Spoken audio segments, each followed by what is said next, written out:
Ladies and gentlemen, welcome back to my channel. My name is Marissa and today I am going to be talking about the books that I have read in the first half of January of 2021. Now, if you guys remember, over the last few months I didn't get a whole lot of reading done just because I was reading the Stormlight Archive, which those are chunky books. They're all over 1,000 pages and it took me a long time to get through them. So it was kind of a slog, and it kind of sucked, and it really left me kind of in a reading slump. But once we got into 2021, I started tearing through some books, and I found some in that I'm going to show you shortly that I absolutely adore. So without any further ado, let's just get into them. So the first set of books that I ended up reading in 2021 is, of course, the Murderbot Diaries. I was so excited to pick these up because people on BookTube have been raving about them, and honestly, they did not disappoint. These first 4 novellas, I ended up reading in one day. On January 1st, I had the day off. I literally, I don't know, I woke up at like 2 o'clock in the morning or something, and I just started reading, and I finished them all in one day. It was so crazy. But the only bad thing was that I didn't have this actual full-length novel, which is Network Effect. I didn't have that in my possession, which kind of sucked because then I had to order it off of Amazon and then I had to wait for it to be delivered. So that part was sucky, but I did end up reading that and absolutely love this series. I love Murderbot. I love the friendships. I love everything about it. So anyway, my point being that these were the 5 of the 10 books that I ended up picking up in the first half of January, and they do not disappoint. So Murderbot is basically a robot that does have some human features, some basically human skin, some kinds of human anatomy, but Murderbot hacked its own governor module, and it's basically a rogue.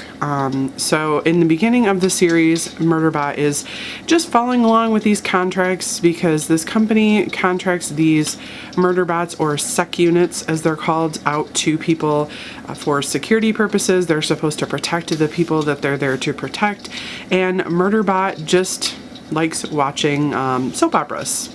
So Murderbot basically half-asses its job and watches soap operas, you know, still protects its clients, but would rather be sitting on its own and not being around humans. I do have to say there is tons and tons of character development in these books, and I absolutely love the fact that Murderbot feels real. It doesn't feel like a machine. It doesn't feel like a robot. It feels like a real character with feelings and experiences character growth, and I just absolutely love that about this series. I cannot recommend this enough, cannot get enough of this, cannot wait until the next book in the series comes out. The next book that I ended up picking up was Two Nights by Kathy Reichs. Kathy Reichs is the one who wrote the books that the TV series Bones is based on. So this book is not in that series. This is actually a whole different series. It's kind of like a detective novel, and it is very fast-paced. It was very interesting. It's basically about this retired police officer who got injured on the job and ended up retiring, lives on an island all by herself. She doesn't want anything to do with anybody. She basically growls at her neighbors. So her best friend is a squirrel. But she ends up getting dragged into this bombing case, I guess, as kind of like a private detective, because this woman is convinced that her granddaughter is still alive because her daughter and her grandson got blown up in this bombing that happened, and it happened in front of a Jewish school, so everybody thinks it was people who are anti-Semitic, but the grandmother doesn't believe that because she actually received a ransom demand, paid it, and still didn't get her granddaughter back.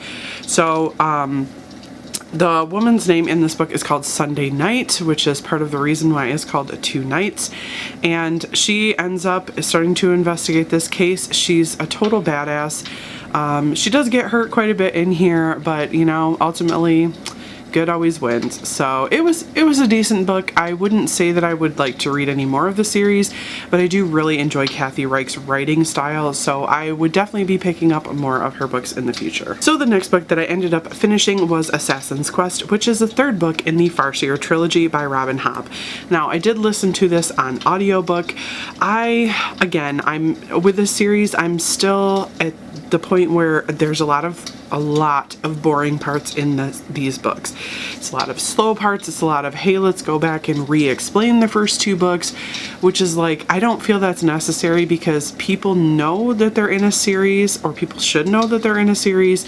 So if you haven't read the first two books, you really have no business reading the third book in the series. So I just don't get why they do it that way. But overall, I really like the characters in these books. The ending was definitely not something I was expecting.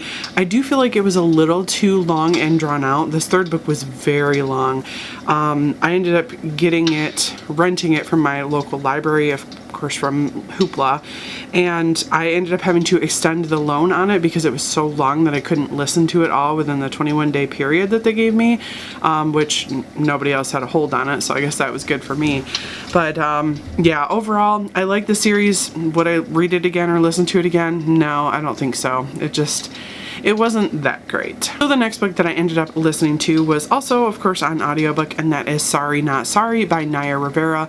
If you guys don't know, Naya Rivera was an actress, and she was Santana on Glee, and she recently passed away last year. She ended up drowning. She was out on a lake in Washington that's a pretty dangerous lake, and I guess she ended up drowning. So but anyway, I really adore the TV show Glee, and when I found out she wrote a book, I figured, you know what, I'm just gonna listen to it and see what she has to say. It's pretty short. It's only about 5 hours long, and a lot of it is really just talking about her life and her past and how she grew up, and she grew up in the spotlight, and her struggles and getting into fame. And she really doesn't talk a lot about gossip about her co-stars or anything like that. She did it very tastefully, which I think is nice. I don't know exactly what I was expecting from the book, but it was just kind of meh. Okay, like some of that information is kind of interesting, but would I listen to it again? Probably not. So yeah. Alright, so the next book that I ended up reading was A Gunslinger Girl, and this is by Lyndsay Eli and James Patterson. And this was one of those books that I went into, and you think it might be a Western, right? Obviously, girl with guns on the cover. No, it's really not a Western. It's more like a futuristic Western. This girl this girl is living on this commune with her father and her brothers, and her father is hugely abusive verbally. Her brothers are the same way. So basically she just hates living in her town. So her and her best friend end up plotting to run away, and she ends up basically joining this like outlaw town, kind of getting into like a circus type thing. A theater show, but it's more like a circus, and she's a good shot. So that is part of her act, which it was interesting, but I did feel like we were kind of lacking emotional depth here, because throughout the whole thing it was like once she left the commune she never even thought about her father or her brothers again. And like, I understand they were abusive, but based on the fact that they were abusive to her, you would think that there would be some emotional scars, or she would think about them and like get a shudder or something. But no, basically once she left the commune, it was she never even thought of him again. So yeah, it was kind of lacking in emotional depth there. I think it was just the author put so much other stuff in here that the author just didn't get to that point, I guess. This is a book in a series, and while I thought this book was decent, it was a very fast read. I just don't think that I would like to continue on with this series. It's just really not my cup of tea. Finally, the last book that I read in the first half of January is A Wife After Wife by Olivia Hayfield. Now, this book is a contemporary novel that's actually supposed to mirror Henry VIII and his 6 wives. I thought it was just going to be a contemporary retelling, but it was actually like a mirror, because they did talk about Henry VIII and his 6 wives throughout here. Not a whole lot, but every once in a while it was like these little tidbits of things would just like pop up, like this pub that Henry VIII used to really love, and they were talking about, you know, Anne Boleyn and her death, and they were talking about Hever Castle and just famous historical sites. So there was kind of little glimpses in there. So basically Harry Rose is supposed to be Henry VIII, and he's like this billionaire, multi-millionaire tycoon who owns like this advertising and magazine empire, and his wives start to pop up through here. Obviously, he's already married to his first wife in here in the very beginning, and then he starts meeting the Anne Boleyn character, and it goes on from there. So I thought it was interesting. I thought the author did a really good job of bringing the characters into this century and kind of meshing them in with reality. Some of the personality traits were a little bit of a stretch, because in here, Anne Boleyn's modern equivalent, which her name is Anna Libon, which is Boleyn basically just scrambled up.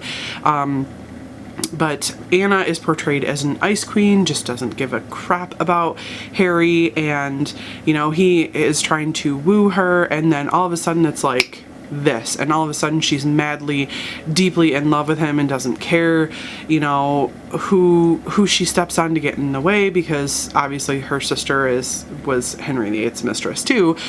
So I just thought that that particular part of it was a little bit unreliable. In the end, you know, I thought that the author did a good job of wrapping it up, although it wasn't really very Henry VIII-esque, if I do say so myself, because obviously, as we know, he was a tyrant until the day he died, but in this book, it's kind of like getting a redemption arc, which was an interesting take on things. This is not something that I would normally be interested in, but of course I am obsessed with all things Tudor, all things Henry VIII, all things, you know, the Six Wives, so I had to give this a shot. I would say it's a decent middle of the road book for anybody who's interested in seeing, you know, Henry VIII Tudor history meshed with contemporary reality. Alright, so that was all of the 10 books that I have read in the first half of January. Here is hoping that the second half of January goes just as well for me. Hopefully your reading month has been wonderful, and I will see you guys in my next video. Bye-bye. Thank you so much for watching my video. I upload every Wednesday and Saturday, and I would really love it if you would like, comment, and subscribe my videos. Have a great day.